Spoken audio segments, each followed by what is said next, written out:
Hello, everybody. Welcome back to episode 217. We've got another in our Got Kids episodes. And today we're talking about what to do about those kids who are lazy. We've got 5 areas we're going to talk to you about: our own mindset. Number 2, setting an example. Number 3, motivation. Number 4, rewards. And number 5, consequences. So let's dive in.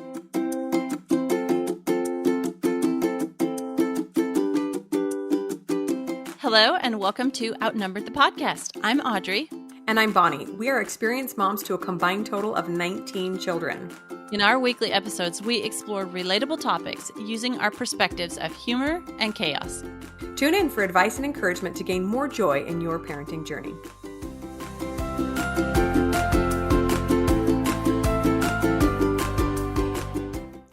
Okay, everybody, are you ready for another one in our Got Kids series? And this series is kind of dedicated to all the moms out there with kids who aren't perfect angels all the time. So like every mom. Yeah, like I'm so sorry your kids are not perfect, but we decided to make this series for you guys. Yes, we'll try to link some of the back ones in the show notes. I'm sure we'll refer to some of them through this episode. We got kids that whine and kids with bad habits. But today's episode is dedicated all to kids who are lazy. Do you have one of those? Yeah, well, in families the size of ours, generally we have a couple of each of these kids with certain traits, right? Yeah, and we're going to talk about what we mean by this laziness and how our own mindset plays into this. But to get started, I want to share a funny thing that one of my kids said recently. It doesn't really pertain to laziness, but it is a little funny about them fighting. One of them said something rude to the other one, to my son, and my son reciprocated in some way. I don't know if he yelled or hit or whatever. And so when we intervened, we said, when somebody says something mean to you, you cannot react in that way. And he says, totally ludicrous, right? What am I supposed to do? Just walk away? And we all just burst into laughter. We're like, yes, that's exactly what you're supposed to do. Just walk away. And we giggle all the time now. So anytime there's a fight, what are you supposed to do? Just walk away? Yes, just walk away. Yes. So I guess that probably would have fit more on our kids that argue or tattle or something. But Yeah. I just hadn't shared that one yet, so I thought you'd appreciate it. Oh my goodness. Yes, just walk away. Okay, so sometimes you have a kid who is lazy or doesn't seem to do the same amount of work or isn't willing to do the same amount of work as the other kids. So this is what we're going to be talking about in today's episode. Okay, so let's be honest. For Audrey and I, because we have such large families, we've seen a lot. And especially as we get more experience, these kind of kids kind of learn to fly under the radar, and we can miss some of these behaviors and start to forget or not even notice that, oh, kid number 3 and 7 actually tend to just disappear when it's time to do chores, right? So this is something that we struggle with as well, even though we've been doing this for a while, simply because of the amount of chaos, right? And the amount of people to keep track of. Right. You say, hey, everybody go in the living room and clean it up. And one of them just sort of goes in there and leans against the wall. And you're like, yeah, unless you're in there observing. Yeah. It is incumbent on us to help them work on this laziness before it becomes a habit that makes them less productive, less hireable, less desirable, less helpful as an adult. So we get the opportunity to help them with this little tendency while they are young. Yeah. And you guys know we like to organize things. So we are going to talk about 5 specific ways to help a child work on what we see as a weakness, because we really do want to raise children who are contributing members of society who know how to work hard and take care of themselves. Yes. Okay. Start with number 1. Okay. Turn around to look at yourself. We have to start with our own mind, our own mental work. There are different work ethics in the world. And this child might have other strengths that require them to rest or to spend more time in thought before they get started in motion. Or maybe they can spend, think harder and then they work smarter because they've done thought work ahead and it's not just scurrying around, doing things. So let's take a pause here and check out what we're thinking in our own mind. Like, are we setting labels out there ahead of time that kind of sets up our kids to fail before they've even started because we've labeled them as lazy? Yes, exactly. And in fact, we name the episode this, like Got Lazy Kids, or we have a couple other kid episodes like this, because that's how we all tend to fall back on labeling our children. But what we're trying to say here is you might want to just check in with that and ask yourself, do I really want to look at this child like this? Is this helping him? Is this helping me? Right. And Audrey and I noticed that we are a very specific type of personality. We're very kind of type A, perfectionist, get her done type of people. And so because of that, we'll see someone who does not operate like we do and think laziness, when really they're just a different personality type or they're motivated by different things, right? In fact, the kids in my family who value play more than work, which side note is not me, they are harder for me to understand because their motivation is very different, but it doesn't make them less valuable than me. And in our current society and country, we really value productivity. And so it's very easy for us to see kids that are not extremely productive and think there's something wrong with them. And that's not true. Yes, yes. Being this, type A, check the boxes, like write it down so I can check it off. I sure can get a lot done. Like I can really get a lot done in a day. But can I sit down and relax and enjoy downtime? I have trouble with that. Mm-hmm. Like actually I was sharing with my husband the other night. I just finished this big sewing project I was working on, and I'm like, "What do I do now?" He's like, "Well, just sit down and relax." I'm like, "But I can't. I have to do something." Yeah. So there are downsides to this hugely productive personality as well. So Mm-hmm. we're just wanting here to work on our own mindset. Just because we're go go go all the time doesn't mean that's the best way to be. Yeah. In fact, we should also include links, Audrey, to a couple of our personality type episodes so that if you are struggling to really understand a child that you see as just lazy and unproductive, maybe you just need to understand his Enneagram type or whatever it is that motivates that child. I keep saying he. Maybe you can tell that one of my children that I think is lazy is a male, but or she, either way, right? That can be very helpful to understand where your child is coming from. Okay, so number 2, after we've taken a look at our own mindset and worked on our own thoughts about this child, we need to be the one to set the example. Another one of those frustrating thoughts, right? Oh, I have to be the first one that shows what hard work looks like. Now, most of us as moms don't have a problem with this, right? We're just working all day long. There's always things to be done. There's always laundry. There's always dishes. There's always something that we should be working on. But just ask yourself, what do you do when there's work to be done? Especially if it's work that you do not want to do. So this happens to me, for example, with yard work. Yard work is not fun for me, and it's generally not my responsibility, but sometimes we'll have the whole family out there working, and I hate it. I look for excuses to go get a water. I look for excuses to go take a baby in to change. Like, it is not my favorite. And so I have to ask myself, if I'm requiring my children to fill up a wheelbarrow with dirt and drive it across the yard, like, what am I doing? Am I showing up the way I should to be a good example for that? Yes, we teach our kids so much by our example, more probably even than by our words. For me, it's cleaning up things that are like squeamish, like puke and things, those kind of messes. I'm like, oh, who can I assign this to? Like, my husband, not that I assign him tasks, I'm like, honey, I will do almost anything if you'll clean up the puke. Please clean up the puke. Yeah. Oh, I know. So, you know what? That is something that we exemplify for our children by our example. I notice if I'm sitting down to relax, if I'm scrolling on my phone, my kids aren't going to go empty the dishwasher. Like, yeah. Why? Yeah. Why would they, right? I'm not enforcing it. I'm not reminding them. I'm not working myself. Yeah. But if I'm cleaning up, if I'm working, they're going to be right there beside me. They're going to join me. So that is just setting an example that we have to do. Which is difficult sometimes, especially if you have a lot of children, because when do you get to relax? If no one's working, if you're not working, then, hey, how come I always have to be working to just motivate anybody? But that's really the truth of the matter. The other thing that I've noticed with myself as a mom of a large family is that we've had to learn how to delegate and to assign tasks to children, because without everyone pitching in our large families, everything just goes to pot. Everything falls apart, right?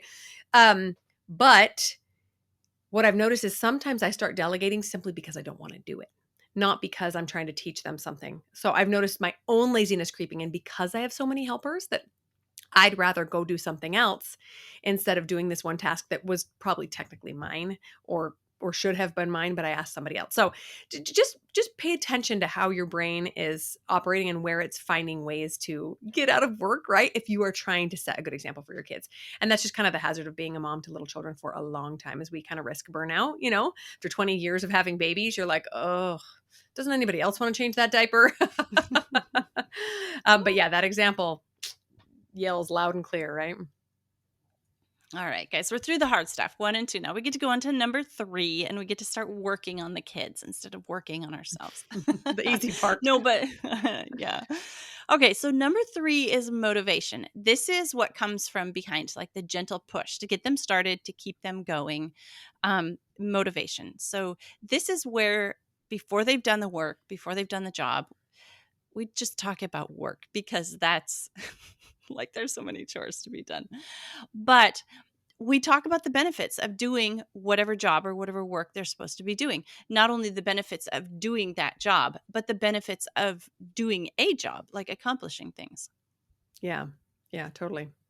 And there are so many different ways to make it more enjoyable. So we have a whole list of ideas. I'm just going to list off for you guys. The first one is setting goals, right? Like, oh, let's try to get the spring cleaning done by Saturday. Maybe we can have a reward or something. Encouraging them along the way, along with you. So I tend to go into like taskmaster mode when it's time to do chores, and no one likes to just get barked at all day long. But to be encouraging and, oh, wow, you did such a good job sweeping. Okay, let's move into this next room, can be so much more motivating, right? Than just being yelled at all the time.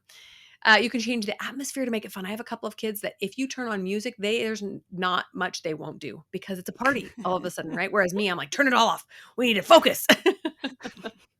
I can't stand that noise. I can't stand that. Turn the noise off. Yeah, I'm a real ball of laughs. Let me tell you, when it's work time. So just make it fun if possible. If there's any way to make it a game or lighten the mood a little bit.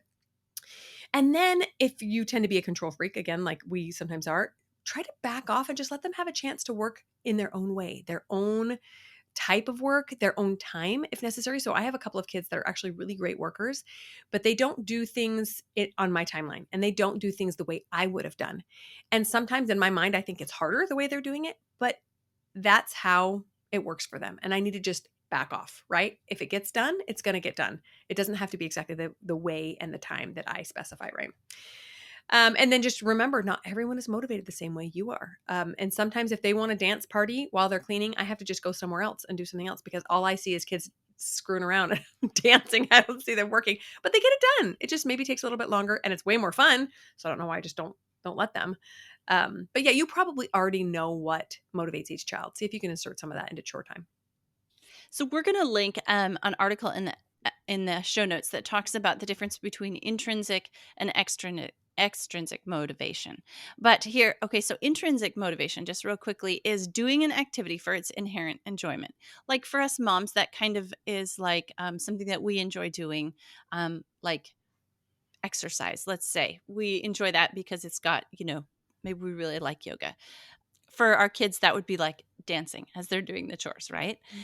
The extrinsic refers to doing an activity, but not for its inherent enjoyment, but instead for a separate outcome. Mm-hmm. So this would be like, we have to clean out the chicken shed, and who would really enjoy that?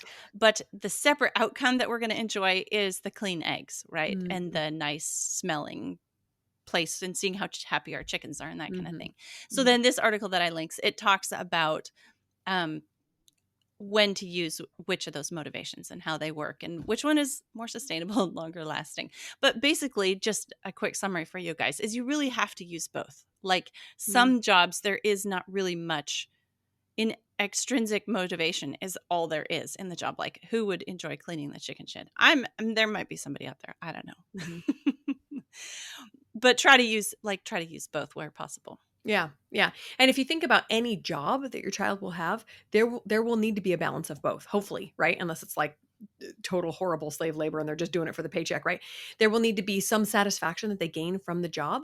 And then there will need to be a paycheck where they get compensated for their time and effort. So if you think about it like that around the home, it could be a lot easier to help motivate your kids. And what I've noticed is they don't always clue into that intrinsic motivation in the younger years. So sometimes we will do a big job and then we will stand back and allow them to enjoy it. So we did this with my girls' bedroom the other day. I have 5 girls in one bedroom. And as you can imagine, it's a disaster 99% of the time. And so we had a Saturday where we just cleaned everything out and got rid of a bunch of stuff and organized. And every time I went into that room for the rest of the week, I made a comment like, doesn't it feel so good to live in a place that is tidy and where your things are put away, you know where everything is? Doesn't it feel good to not have to rummage through piles of things? And anyway, so I think that is hopefully going to help them keep it a little picked up to just feel that satisfaction, I know. People trying to, help people with that intrinsic motivation are like, do you realize that raking leaves burns 25 calories an hour or, whatever, 250 Yeah. calories an hour? It's like, yeah, Yeah. that's like, Yeah. Well, when you mentioned the exercise thing, think about when you really enjoy exercise versus when you're just exercising to try to lose weight. Big yeah. difference, right? The Yeah. extrinsic What's more only lasts so sustainable? long. Yeah. But when you really Yeah. enjoy it, you get both. You get both. So, Yeah. all right. Number 4, rewards. So talking about extrinsic motivation, these come after a job is done, right? So a child, has a chore, they're done, they get a sticker chart, they get a treat, they get a date with dad, whatever it is. That's the positive reinforcement that comes after a job. Yes. So when you're thinking about rewards, it's super important to find out what their love language is so that you can reward them in the way that's most meaningful to them, or their personality type, or their way of their communication style. You have to cue into who your child is. If you always reward them with chocolate and then you find out when they're an adult that they hate chocolate, it was like, okay, hang on, what? Oh, I just want to share a little example here. I have one kid that was more, let's call him laid back than the others when it came to chores and things. And I couldn't figure out what his motivator was, his reward was. And I'd try, all these different gift rewards or, this, you can go spend time with dad reward. Well, finally I figured out his love language must be words of affirmation. So I would just say to him, I've really noticed how good you're doing on your animal chores. I checked your chores this morning and wow, I'm really impressed at how responsible you are getting on these chores. And like this praise is like, he's like flourished under this praise and I'm not Mm, giving him anything. I'm not, hugging him. That would be touch, mhm. any of these other types. It's just the words that are really motivating to him. And once I figured that out, it's like, okay, now I can really connect with this kid. Yeah. Honestly, I feel like I need a note in my phone to keep track of all my children's love languages and what really motivates them. If I think about it, I can. But in the heat of the moment, sometimes you just think, what do you want? A cookie? What do you just whatever it's gonna take? Let me give you the thing that's gonna motivate you. But yeah, sometimes it's as simple as, wow, good job, buddy. That was amazing. And sometimes it's just being delighted, right? So I have a couple of times this has happened where one of my older children, who I often see as Lazy, they're not listening. I don't know why it's spelled. We always spell. Is always tends to have a hard time doing his work, but multiple times he has been the one to motivate the other kids to help clean up the house to surprise me. And so I'll walk in the house and the house will be all cleaned up and sparkling. And I will just be so surprised and delighted. And that is what he loves.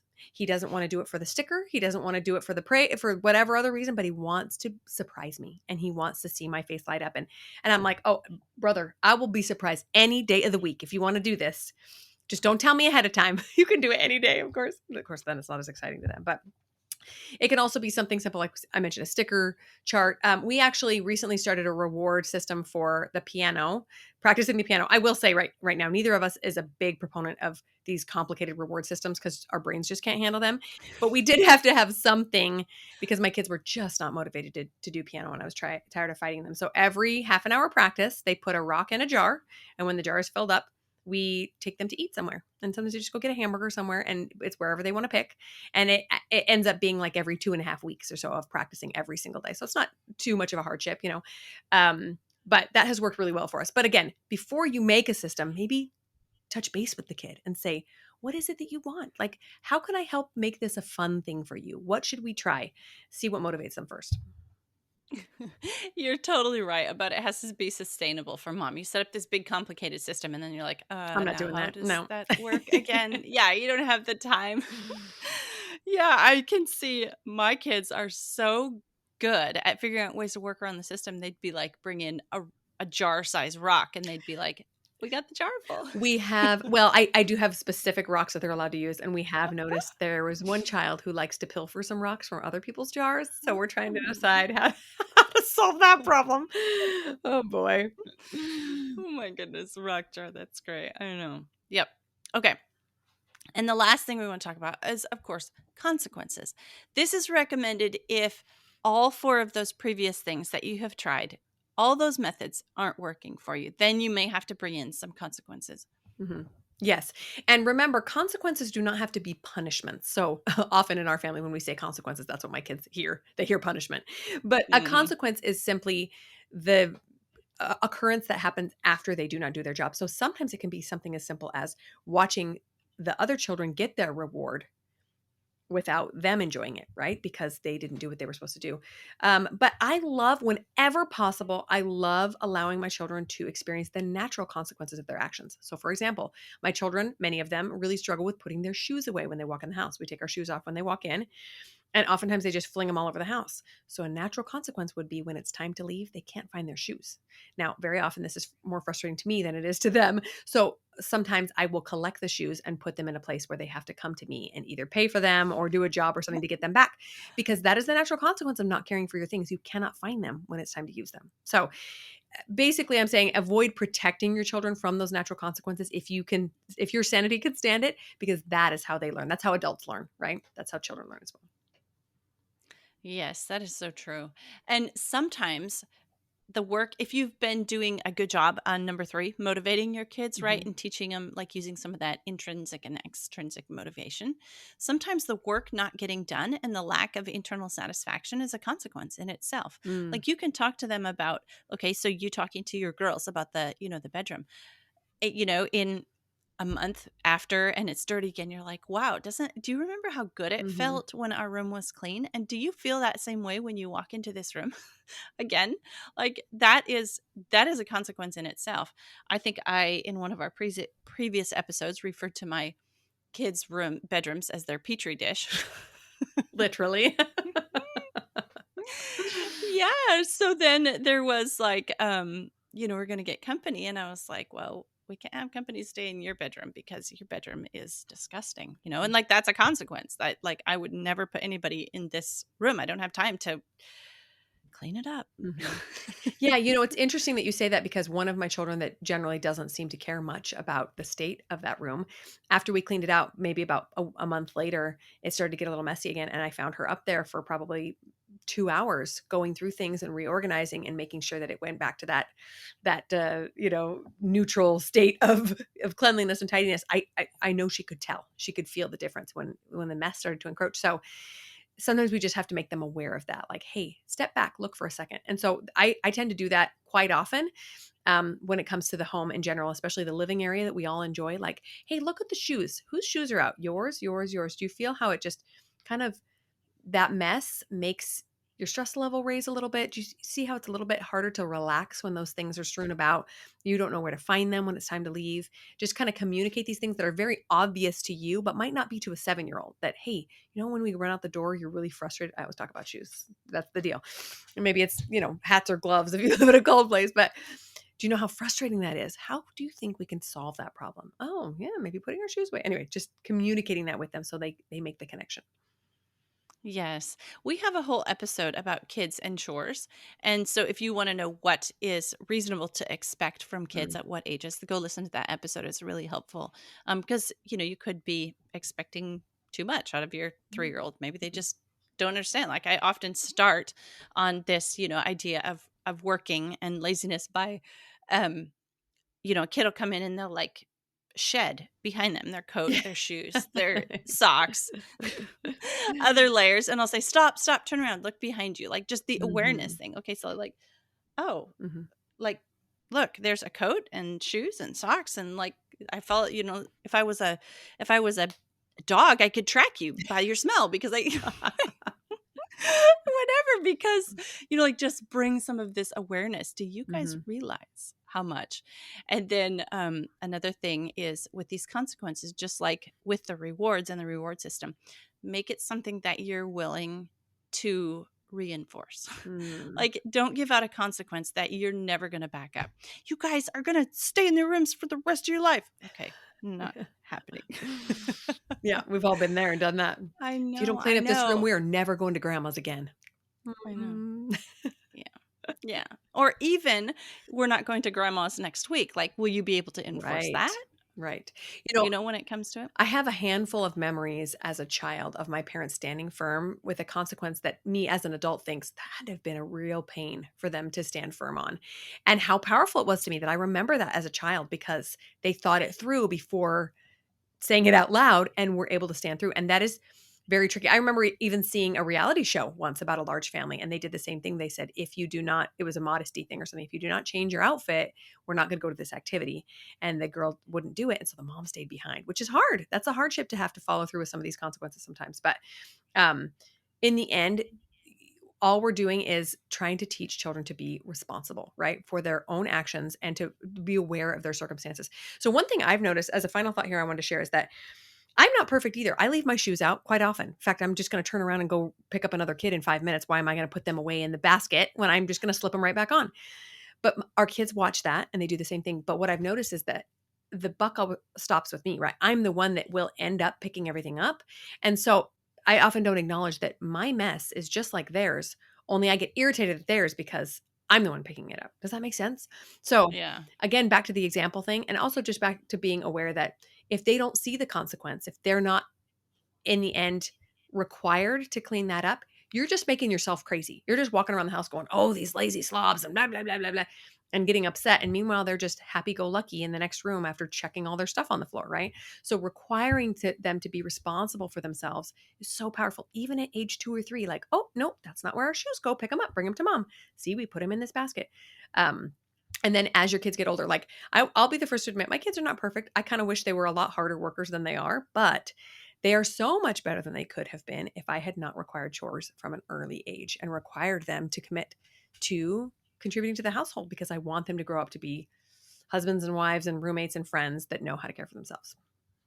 Yes, that is so true. We also don't give our kids the option of pitching in and helping, contributing. Not options. No. Oftentimes I have said to my kids, you don't have an option about doing X, fill in the blank of whatever they're supposed to be doing, but you do get to choose your attitude while you're working on it. And so that will make what you have to do easier or harder, the attitude that you're choosing. So throw in a little mental work for them as well, because when in a family this size and everything that we're doing here, work is not optional. Yeah. Everybody has to pitch in. And so I hope that these methods that we've shared, these 5 ways, have helped you guys maybe motivate you a little bit to try something new with one of your kids if you've noticed a little bit of tendency toward slacking off. Yeah. Yeah. One final thing I wanted to say was that in addition to choosing the attitude, you will eventually, if you haven't already, come up against a child who will throw out the "you can't make me" phrase, right? Which is absolutely true. They will always have their agency and you can't physically force them to do something they don't want to. But that is where these consequences, unfortunately, do have to come in sometimes. And that is also just life. Like, oh, I can do it happily. I can do it grumpily. I can not do it and have a consequence. Those are the only options, right? And eventually they choose what works best for them. And sometimes it might be the consequence for a long time. And you're like beating your head against the wall thinking, why will you just not choose to do it? But that is how they're going to learn that lesson. We all get to learn our lessons our own way, right? Just to be patient with how they learn it. Well, that's it for this episode, you guys. We hope it was helpful to you and that you found something that you can use in your everyday life. I'm Audrey. And I'm Bonnie, and we're outnumbered. Thanks for listening, friends. Click the link in the show notes to subscribe to our email and never miss another episode. Show us some love by leaving a review on iTunes or sharing the podcast with a friend. Thanks for all your support. We'll talk to you next week. To them, or their personality type, or their quality. Sorry, there's a big bug on the wall up there. Oh. Yeah.